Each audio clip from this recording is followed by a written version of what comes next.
it's taken 9 years, but 9 years is no time in business. No, and what you've achieved in those 9 years, it's the other thing about it's taken you 9 years to have this overnight success. Yeah, very much so. Hey everybody, it's John Lamberton here alongside my good friend and business partner, Mr. Jason Brockman. We are here for another episode of the Ambitious Lifestyle Business Podcast, where as always, it is our job to help you get more customers and make more money without just working harder. So without further ado, let's dive straight into this month's episode. Hey everybody, welcome to today's show. As always, I've got Jason here with me, and I've also got Mr. James Marks, who I think we first met, James, about 3 years ago? Yeah, I think it was. It was one of the PIG meetings, wasn't it? The Property Investment Group meetings at Borrowdon Hall. That's it. I was on my book tour for Big Ideas for Small Businesses, doing a bit of public speaking, and we were sharing the stage, weren't we? We were indeed, yeah. So I think you were straight after me, I think, wasn't it? That was when we sat next to each other. Yeah, I think you were my warm-up guy, I think. I was going to say, if John was on, you yep. get many. You were my fluffer. How did I do? But it was great because I think we really hit it off. Obviously, we had a little chat before we went on stage and afterwards. And I think we immediately realized we were kindred spirits in terms of both what I would describe as personal development junkies. 100%, yes. Yeah, very much so. Yeah. I would find myself for that as well. Exactly, because that's where, obviously, that's what you were doing on stage, was you were the personal development expert for this property investment networking group. Yeah, very much so. I think experts, like a very grand word for me, yeah. But through Angelos, who runs it, I met him, and then we had a chat as well, and we hit it off straight away and kind of decided to do that for 12 months. So yeah, and I thoroughly enjoyed that 12 months. Yeah, I really did. How did you get into personal development then? By accident, really. I'll be honest with you.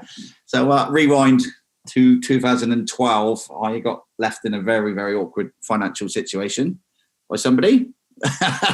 So ended up losing an awful lot, and it got to a stage where I was working full time for the fire service, and the outgoings were a lot more than the ingoings at one point. So where I had to kind of set myself up with the kids, and I had to put everything on credit cards and stuff. And when the interest free ran out, I was in a bit of trouble. It was a couple of mates of mine, actually, a couple of friends I worked with, who talked me into starting a window cleaning business. And I put it off and I put it off and I put it off. And I remember it vividly. I had my head in my hands on my kitchen table one rainy January. I was like, I've got to do something. This is just getting beyond belief. So I drove down to a window cleaning supply place in Bodmin in Cornwall, and I had a chat with him, and an hour and a half later, and 90 quid on a credit card that I couldn't really afford, I had a load of window cleaning stuff. And you had a ladder, you had a bucket, you had a squeegee. It was exactly that, yeah. So I had an old Mondeo and had some ladders anyway, bought a roof rack. And I'm like, right, how do I start a business? So I literally started online, and then I started getting into the personal development just through sort of Google searches there. And I found like Bob Proctor and all those kind of like all the big names in the kind of personal development world, and fell in love with it. Absolutely fell in love with it there and then. And I'll be up to 2-3 o'clock in the morning, up at 5 o'clock in the morning, then started getting like the free courses that they were doing. And I come across this guy called Christian Simpson. He comes straight out of the Bob Proctor world. Bob Proctor taught him, the British guy, and we kind of hit it off really well. And he does this thing, 7 Pillars to Success. Mm-hmm. So I did his free course, and then when I started making a little bit of money out of the window cleaning and had a bit of spare cash, I just chucked everything back into my personal development. And it paid dividends, actually. It's like, that seems a long, long time ago, but it was, I'm still a personal development junkie like yourself. Yeah. So did that come from... Sorry. I was just going to ask, because actually personal development means a lot of things to a lot of people. It's one of those all-encompasses terms that people kind of throw about. Well, what does it actually mean to you? When you say personal development, what does that mean? Oh, yeah, of course, yeah. Well, for me, it was, I was like the masses. I've got taught by my father, ex-Royal Marine, work hard, go and get a living, just do that, graft. If you want more money, work harder, just work harder. Yeah. In all these, like, love that. That's what he put out to me, and it's like, and I kind of realised after doing this personal development, looking inside myself, what I'm capable of, looking at my thoughts, my feelings, my actions, even sort of sitting down for like a lot of gratitude and stuff. It doesn't need to be like that at all. Going back to sort of Christian Simpson, my kind of first mentor, first thing he said to me, I was on a phone call with him. He said, James, he said, you need to develop the owner and not the business. You develop the owner and everything else falls into place. So you kind of, at the very start, I mean, it's like learning how to think for yourself. I know it sounds crazy, but I actually asked him on a call, I was like, how do you actually think? And then, like, I didn't know. I was like 35 or something like that. And I really didn't know how to sit down and think what I really wanted. What I wanted out of life, what were my goals, my ambitions, putting things that's happened in the past behind me, just becoming, well, for me, it's becoming, I wouldn't say enlightenment. I mean, that sounds a bit Buddhist monk, doesn't it? But becoming a lot more aware of yourself. Yeah. That's what it is for me. And as I was saying in the chat before, every kind of year, I'll never set resolutions or anything like that. I will set specific goals for each year. But I haven't for 2021. I've gone back into myself. I've gone right back into 2012, and I'm developing the owner, not the business. So all the goals I've set for 2021 are personal. They're all for me. And I know for a fact, like the business is now, will all fall into place. Yeah. Well, I think we all learned last year that making plans, and I famously planned for plain sailing in 2020. That was my wish. In our Christmas episode at the start of 2020, I said, what I'm aiming for this year is just a nice, simple year where nothing goes wrong and we just work the system and we just follow the business model and everything falls into place. And I could wish for that as hard as I like. It ain't going to happen because obviously we all know what happened last year. So rather than wishing for something that isn't in my control, what I need to do is actually set a plan for what I can control. Exactly that. Exactly. I dubbed 2020 when it started the year of travel. Do you know what? I had my Google Maps 2020 update this morning. So this morning they sent me an email telling me the highlights of my travel in 2020. I spent more time walking than I did driving. And apparently the highlight of my year in 2020 was when I visited Shirley in the West Midlands on the 16th of January, 2020. Now, apologies to the people of the West Midlands, but when going to Shirley is the highlight of your year, and can I just point out, I got a speeding ticket that day, so it really wasn't the highlight of my year. But that tells you how bad 2020 was as the year of travel. I've had a battle terrified with out Airbnb. Sorry, Jason. Sorry. I was going to say, did Sarah find out about your trip to Shirley's? It was rushing back to get back to Sarah that caused me to get that speeding ticket. Knows now. But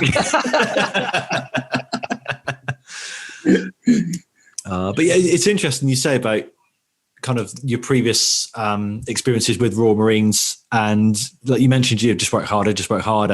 I recently read Ant Middleton's book. Is it First Man In? I think was his first one. Yeah, that's his first one. Yeah. Now that book had sat on my to listen pile for about 18 months. Someone, I don't know who, someone recommended it to me. I bought it. This is what I do. Someone recommends a book to me. I buy it. I don't procrastinate. I just buy it.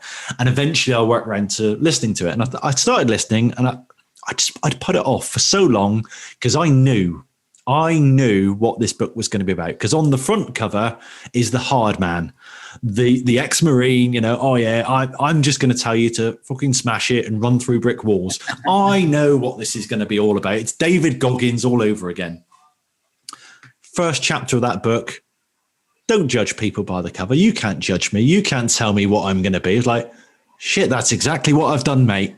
Yeah. And his thing was all about being judged for being a shy kid from a posh school. Yeah. Like, whoa, I wouldn't have got that at all because I thought you were the rough, tough, hard man. And immediately I was hooked. I was in. And I got so much out of that book, and so much of it was actually mindset and teamwork related. I think, one of the main things I took from it was this line where he was just trying to beat everyone and beast everyone during Royal Marine training. And he was called into the Sergeant Major's office and he was told, right, Middleton, the Army, I think it was the Army actually, not the Marines. He said, the Army does not exist as a pyramid for you to stand on top. You are a brick in the wall. You need to support your team. You need to lift them. You're not here to stand on the shoulders of them. You're there for them to stand on the shoulders of you. And that was just such an immense takeaway. And I think he did the same thing where he just suddenly started reading everything he could find. And as you said, working on, all right, for him, it wasn't the business owner, but working on the person rather than the organization. Because if you better the person, the organization has to get better. Yes, yeah, I completely agree. Yeah, very much so. Definitely. So the other thing I want to pick up on there is you starting a business, having not run a business before. The way you started a business is the antithesis of how a lot of people want to start a business these days. So I need to start a business. So I need to find some funding and I need to figure out everything first. I need to know exactly how this is all going to work and how everything's going to fit into place. And I need to do some market research, do this. And I need to probably, invest 9 months of my life getting a prototype ready. And I'm going to develop the app and I'm going to put the team together. Or you could get a bucket, a ladder and a squeegee and start knocking on doors. Oh yeah, very much so. Yeah. It's you can sort of analysis paralysis, they call it, isn't it? It's fear. I think people do that for them. It's fear. And don't get me wrong, I was very, very scared of doing it. I mean, I was in that position where I had to do it. The windows in my house were spotless. I've never cleaned a professional window in my life. They were spotless until I plucked up the courage to just go out there. I didn't even have a laptop at the time. I couldn't afford one. I had an old smartphone with a cracked screen, which a friend who upgraded gave to me.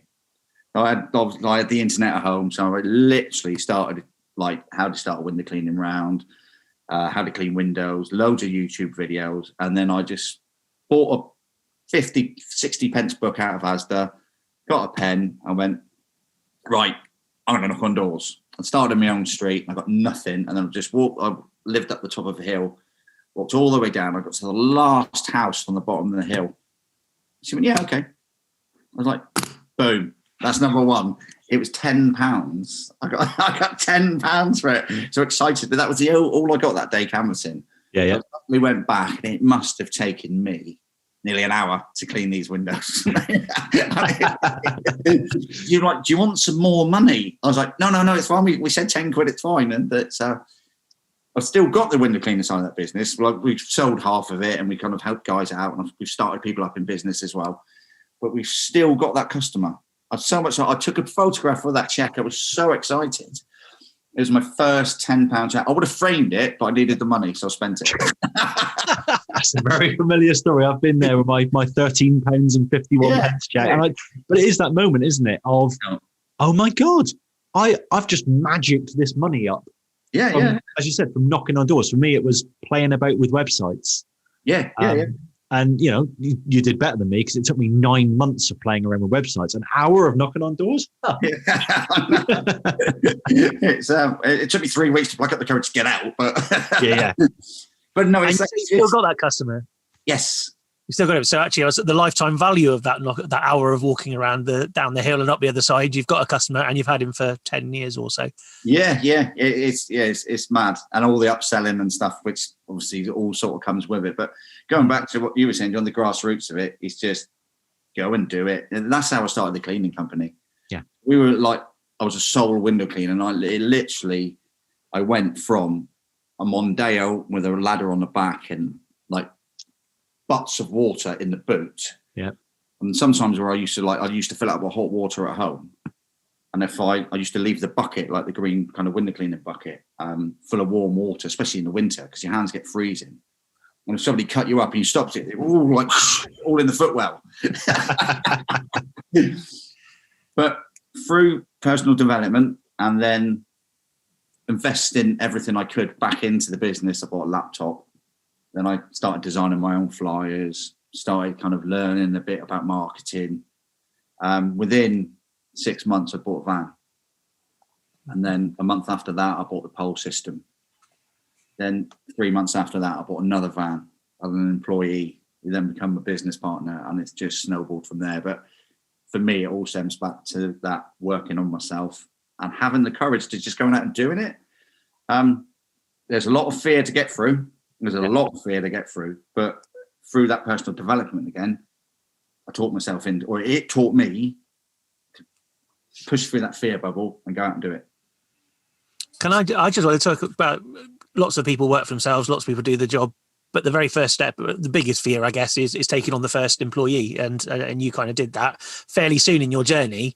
Yeah. What led you to do that, and what did you, through personal development, how did you overcome that kind of fear thing? Because that's one thing that everyone really struggles with, is like, when's the right time? I know it's the right time, but how do I do it? And then there's a big responsibility as well, but obviously goes with it. So it was right. So I'm still in the fire service. So I was working at Newquay Fire Station at the time, and it was a different shift system. So I had spare time, a lot more time on my hands. So I spent that summer, I suppose 2013, working really hard building the business. And then when I went back to a different station where I had to work throughout the week, I'm like, damn it, I can't fit all these in. I literally built it up over the 4 months of the summer, and there are not enough days in the week. I'm just working myself into an early grave here. It was a chance meeting for a friend of mine who just left the Navy. A mutual friend of ours puts on this concert every year, and we met there. And he was, I'm looking for work. I was like, you're just the man. But the fear, it's awful. You're right, Jason. It is. You've got to get over this fact that nobody's going to do it as good as you as an employee, because they won't. So that's not being conceited. It's your business. You put your life and your soul into it. I'd rather work 80 hours a week for myself than 20 hours a week for an employer. But it's once I got over that, and it was a lot of mindset stuff, and then we started growing it together, and then we had a chat, and then he bought into the business, and then we've grown it from there, and we're still business partners now. Cool. It is, I think you've got the fear aspect, but also you've got, I think it really does come down to fear, because let's say you can go out knocking on doors and knowing that, all right, if I go knock on doors, I bring in some money. If I don't bring in the money, it'll be all right. I'll have beans on toast for the next 3 weeks, and I'll kick my credit card down the road. When you've got an employee, all of a sudden you're like, this has to work because I've now got someone else who is relying on me for their paycheck. So we had a chat when it's like, he was part-time. So Graham used to work for me when I was at the fire service.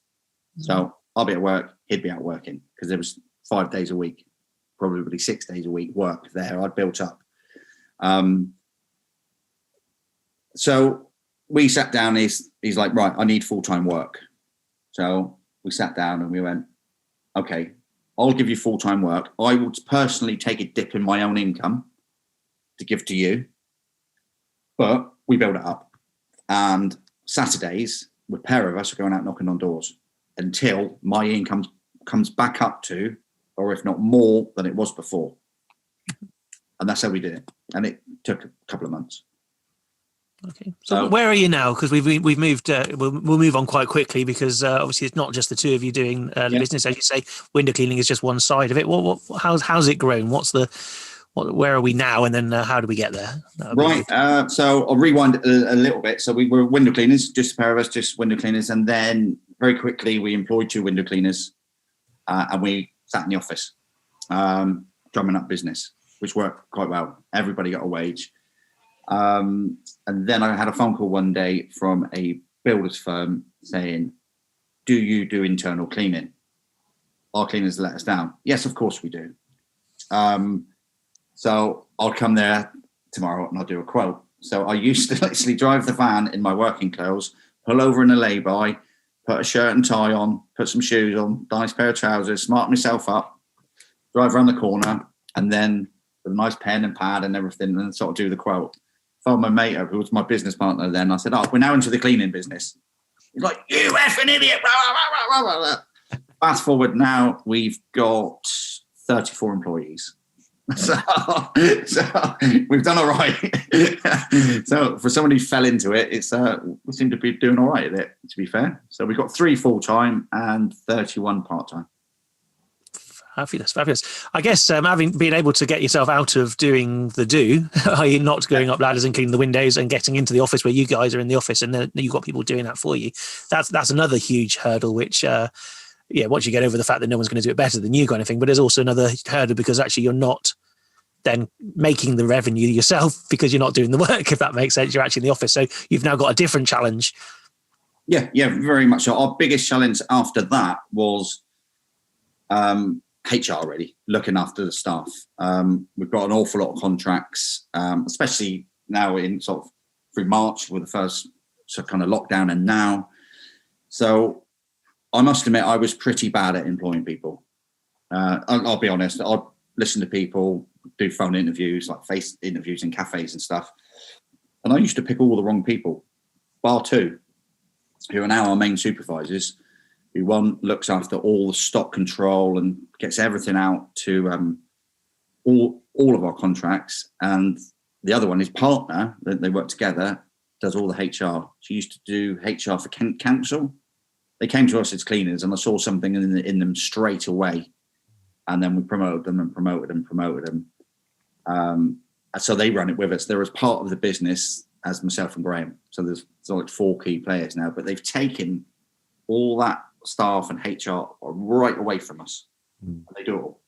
We get involved when we need to, but it's gone. It has freed up so much time to kind of work on the business rather than in it.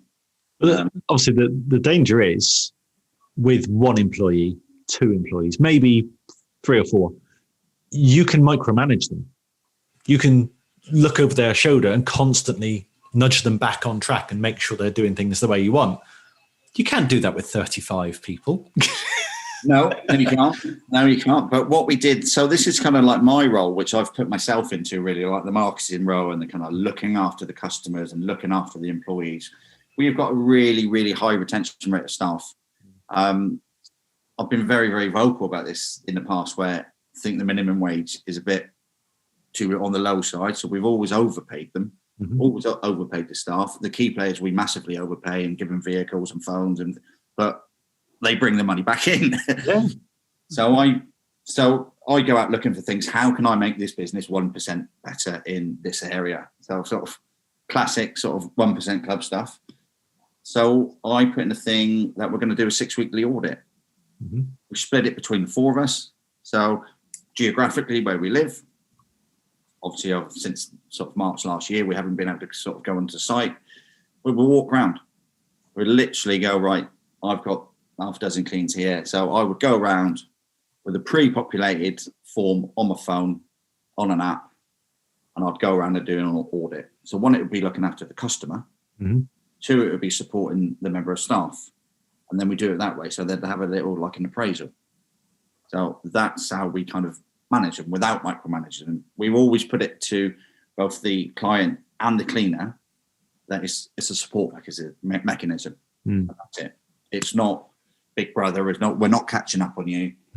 We want to keep contracts. It costs so much. I guess, do they know the structure of the audit? So they know what's expected of them. They know it happens every 6 weeks. So it's not a surprise Ofsted inspection style. Yeah, exactly that. They get told, they get audited every 6 weeks. Sometimes we just turn up sometimes. Other sort of companies that will have to book it in. A couple we've stopped. There was a firm in Plymouth, like an engineering firm in Plymouth actually. I kept going week or every 6 weeks. I kept going. They go, James, will you stop coming? It's fine. It's absolutely fine. I was like, right, okay. Do you want another walk around? Yes, it's still clean. So it's like, so that we leave. But yeah, we like Carol's job, the kind of supervisor. She will do if she hasn't spoke to a member of staff for a while. Just give them a little courtesy call. Everything all right? Do you need anything? Yeah. When we do the deliveries, we'll go and do a quick audit as well. So that's how we look after them. This sounds like a number of systems and processes that you've got in your business, which has enabled you to have some free time. It is, yes, very much so. So we did work very hard a couple of years ago on the systems and processes after a meeting with yourself. And we put them all on sort of Google Drive, and they get updated as and when things change. We did an awful lot in kind of the last lockdown.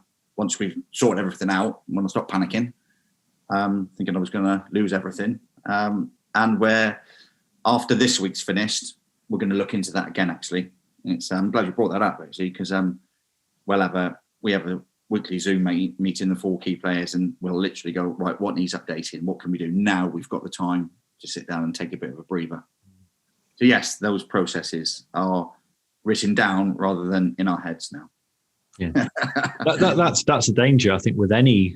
As soon as you apply the leverage of a team member or team members, multiple, you've got you as the business owner in your head know exactly how things should be done and how things should work. But if I say to you, think of a dog, well, clearly I'm thinking of Chewy, my little cockapoo, whereas you might be thinking of a German Shepherd. But I've told you to think of a dog, and it's that making sure things aren't open to interpretation. I'm sure you don't say on your audits, make sure things are clean and tidy, because that's completely open to interpretation. There will be specific, this is what clean and tidy looks like.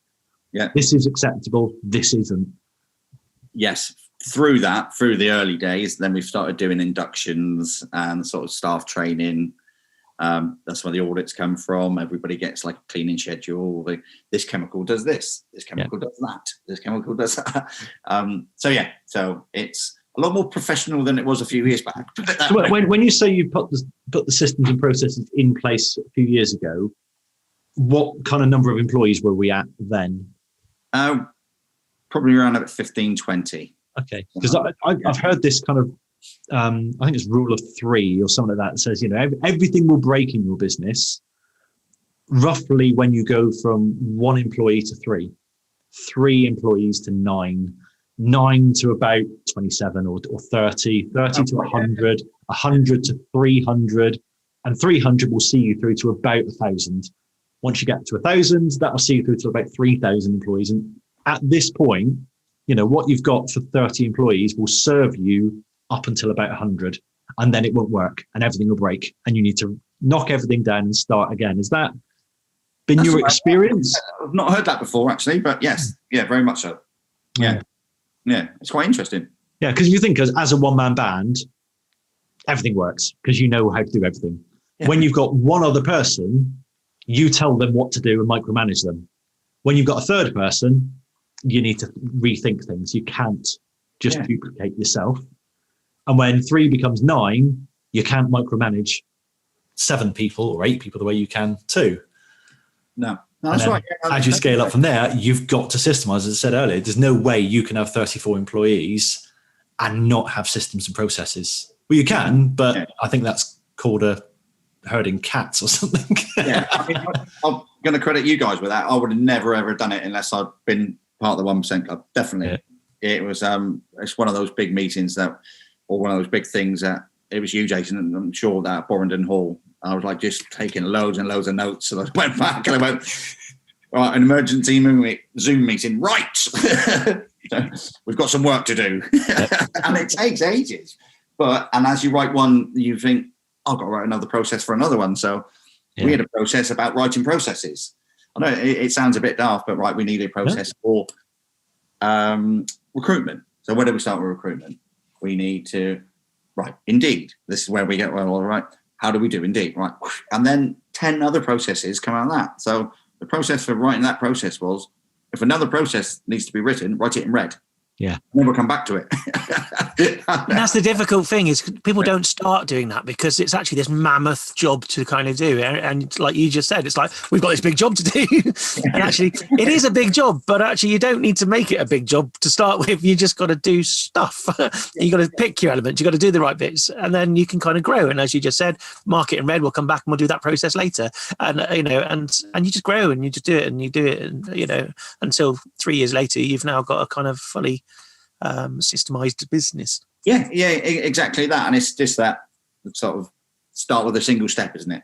And it's like with everything, it's going sort of rewinding back to knocking on that first door, take that first step. Yeah, it's exactly that. It's akin to bucket, ladder, go knock on doors, i.e. let's get the systems started. Let's start working on the processes, rather than, well, I need to make everything perfect before we put a single process in place. Everything needs to be documented exactly as we want it to be. We need to basically design from scratch the systems for a 35 employee company.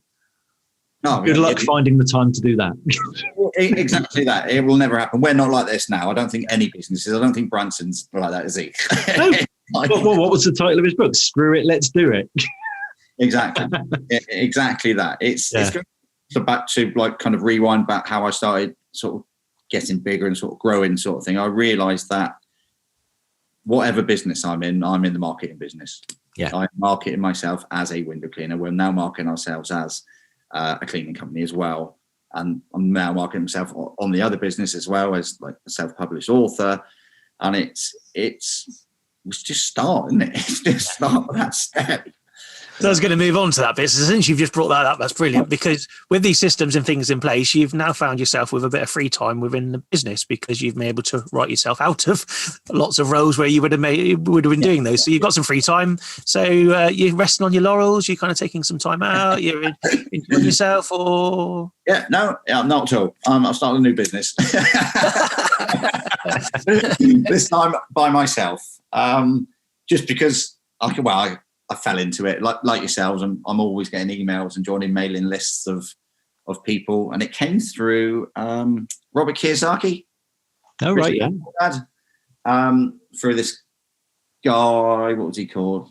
Anik Sangel, I think it was called. Anyway, it was like, how can you make $500 a month by publishing stuff on Amazon? And that's all you have to do. Write a document, publish it on Amazon, you get $500. That's not true. Right. Okay. So I listened to the webinar, and it was literally become a self-published author without writing anything yourself. So I quite like the sound of that. I'm not like you, John. I'm not writing books. So the kind of basis of it is you find a niche that you want to write books or publish books in, and then you find a ghostwriter. You get somebody to write it for you. You find an editor, they edit it for you. You find a cover designer, they design it, you put it all together, and then you do the marketing, and then you put it onto Kindle, and you get money through Kindle Direct Publishing. So I've been doing that for the last 12 months as well. Early mornings, evenings, and weekends. So yes, resting on my laurels, not. I've freed up the spare time, but now I'm at that stage now where I struggled. Well, not struggled. I plateaued at like a $500 income a month for quite a while, and I kind of sat down and rejigged things around a little bit, and then I went from 500 to 1,500, and like last month I was 1,650. It's all in dollars because it's all in America. Mm-hmm. Everything's sort of done in America. You get a few sales from like Japan and Mexico and Canada, and a couple of quid from the UK, but the majority's in the States. It's quite interesting. I enjoy it actually. For what I actually publish, it's I quite enjoy it. It's something I want to pick up. Oh. Sorry, Jace? I was just asking if you read any of it. I know you don't write it, so do you read it?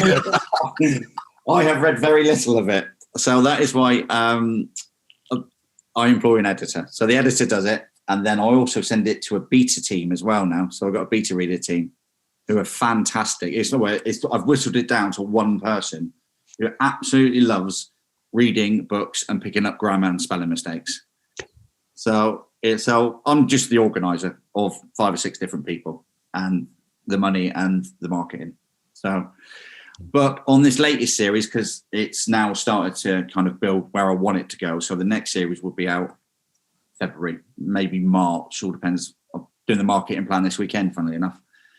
I'm going to read a couple of them. There's a series of 6 and like a free book to give away at the start. I'm going to read a couple just to see if the storyline's going, because I've now got a lot more involved in the plots, the storylines, the characters, how I want to do it. I'll go and do the research and model bestsellers. Certainly not a copy. It's a model. And then I make sure it's not copied. There's a thing called Copyscape, where it's like a plagiarism checker. And I'll pay for that. Every single manuscript that comes back to me goes through that. So I can make sure it's not plagiarism. And it's like another process. It is. This one isn't. That entire business is a process or a set of systems that you put together. Again, not doing anything yourself. It's a great thing to do, isn't it? Yeah. So it's So when the free time, myself in through employing the right people and putting the right systems and processes in place, I'm now starting another business. So to get back to that, and then once that, I'm going to outsource most of that. Well, most of it is outsourced. Already, it's I'll just organise and spin a few plates here and there. So. Fantastic. So what it sounds to me is that you're very ambitious and you've created yourself a lifestyle business. And obviously this is the Ambitious Lifestyle Business podcast. What did that actually mean to you? Before I met you guys, absolutely nothing. I didn't really know. I was like, work hard. And you're like, hang on. Then as I've grown through this kind of sort of business thing. So for me, really, learning all the things that you guys have taught me, that's kind of the 90-day planners, the systems, the processes, put everything in place, is free up a bit of time, to be fair, and to realise one is a kind of dodgy number in a business. Yep. To outsource whatever you can, to trust the people, to keep an eye on the figures. For me, it's time, a bit of time and a bit of financial freedom. That's what it is for me. Said at the start, I haven't made any goals, business goals, but I've got goals for myself, and that this lifestyle business is the way I want to run it, and the way I am running them by doing everything from home. All I need is an internet connection, and then it's just freedom, really. I can go out and chuck myself in the sea in a minute, and then away you go. Have you seen how cold it is out there? You can't chuck yourself in the sea. That is one of my, I digress like this, one of my little challenges. I'm going to swim in the sea every single week in skins for a year. I've been doing it since mid-October. So I went yesterday, and it's now progressed. I'm going to, by the end of the year, it might purely have to go into next year, I'm going to do an ice mile. An ice mile? Yes. Come on, and tell us what that is. Swimming a mile in the sea, which is, well, not in the sea, in a body of water, which is under 5 degrees in Speedos. In Speedos? With Speedos, a swimming hat, some goggles, and a cheeky grin. Jeez. That is one of the goals I've set myself for this year. So I've been swimming with my daughter, and we've not missed a week in 12 weeks. Yeah. So we went yesterday. So I'm going to now start properly swimming. So I'm going to try and get a mile out on Saturday in a pair of Speedos, or running shorts. So where a bit Speedos are a bit too much in this weather. I'm picturing Wim Hof now climbing out the short and seeing t-shirts, you know. Right, say in this weather, the Speedos are probably too big. Wim Hof. I'm doing the Wim Hof for fundamentals course as well. There you go. So you've got your breathing down to pat then. Yes. I've been doing it for a little while. I've been doing the Wim Hof. Well, this is where all the sort of cold water stuff has come from. And then I've got so much into it. I bought this book. I started doing all the free stuff on the app. And I've literally this week, Monday, I started on the fundamentals course. It's like a 10-week course. Yeah. So, and then once all this lockdown is finished, I'm going to go out and spend a weekend with him.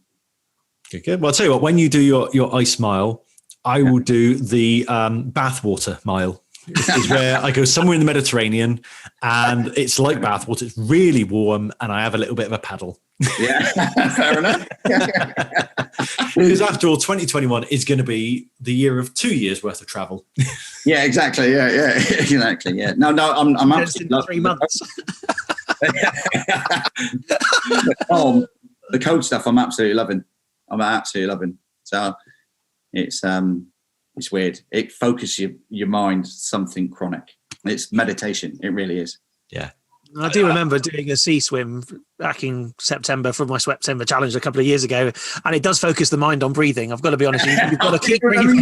You go in, you have to concentrate. You do a bobby tan or something, didn't you? That's right, mate. Yeah.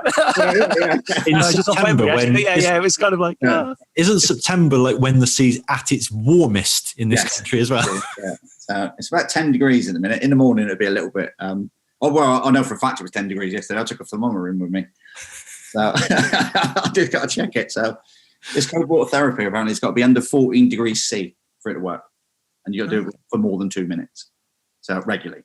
So yeah, I know we've got several listeners who've done sort of cold water therapy, cold showers. We've talked about it on the podcast a few times. Chris Harris, former guest, is another open water swimmer.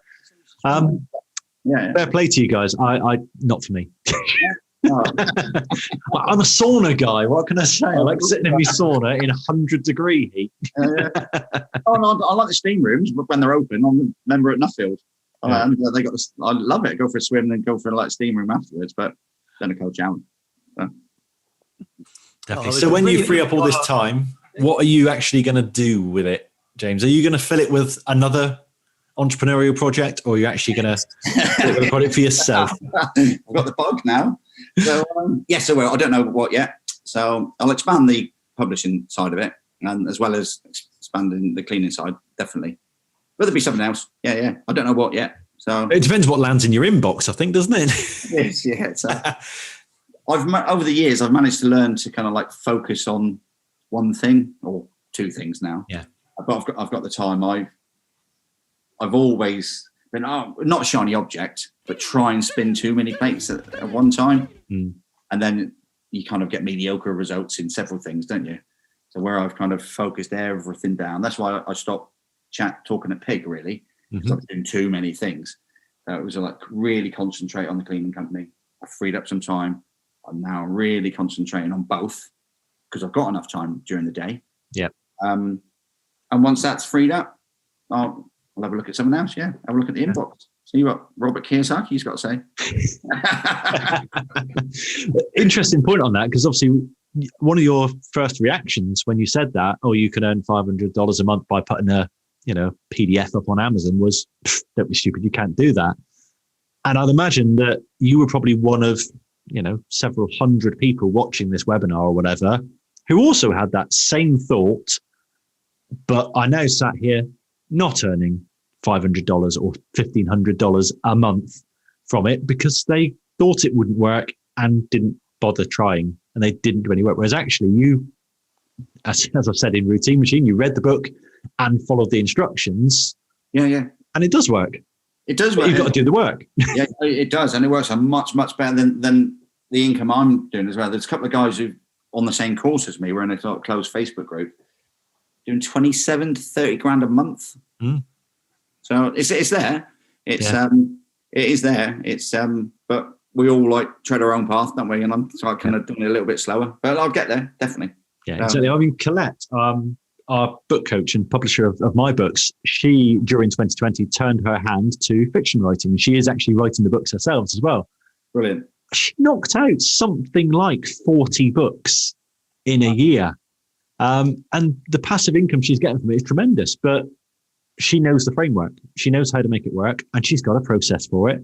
And she is just doing that kind of the process I'm in at the moment. I'm writing book number 3 of arse in chair, hands on keyboard. Yes, yeah, exactly. And that's what it is. It's going back to what we said 3 or 4 times during this conversation. It's just do it. You've got to figure out what to do, but you don't need to figure it all out.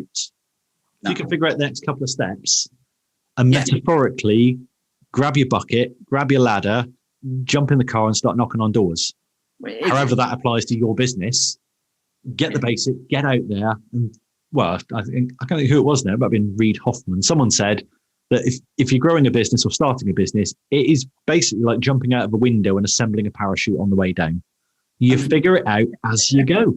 It is, yeah. It's like sort of going back to kind of my basic sort of side, when I was like, my marketing was knocking on doors. Yeah. And then I got some money, I got some flyers. That was another bit of marketing. And then I learned a bit more about marketing because I sat down with a laptop when I could afford to buy one. It was like, how to market a window cleaning business? Then pay-per-click come along and changed my life. so nobody was doing it. Exactly. But again, it's that 1% way, isn't it? Of constant, never-ending improvement. Just every day, make things a little bit better. And that's how we get from, and let's say you're only talking 9 years ago, sat there at the kitchen table, too much month at the end of the money. Fast forward now, and it's like, oh yeah, I've got this business. It's got 34 employees. Yeah, I've got this passive income stream that brings me £1,500 a month. Oh yeah, I'm going to systemise everything so that I only have to work half a day. And people will think, oh, that's all right for you, James, but you got there. Oh, it's taken 9 years, but 9 years is no time in business. No. What you've achieved in those 9 years, it's the other thing about it's taken you 9 years to have this overnight success. Very much so. But so we've got some good examples about how these systems and processes work. We've all taken time off, the 4 key players, myself, the business partner, and the 2 supervisors, through bereavements in our family. And my father passed away out of the blue. I didn't do a thing in the company for a month, a whole month. I wrote one risk assessment. I'm the risk assessment guy. I've gone on the courses, but there's a process for writing it. So my business partner phoned me up. I was there with my mum, and we hadn't even had the funeral. And he's like, "I'm so sorry, mate. Please, can you just do one risk assessment?" And that's what I did in 4 weeks, and it still ran perfectly. Yeah. Unfortunately, he's had the same. He went away for a month.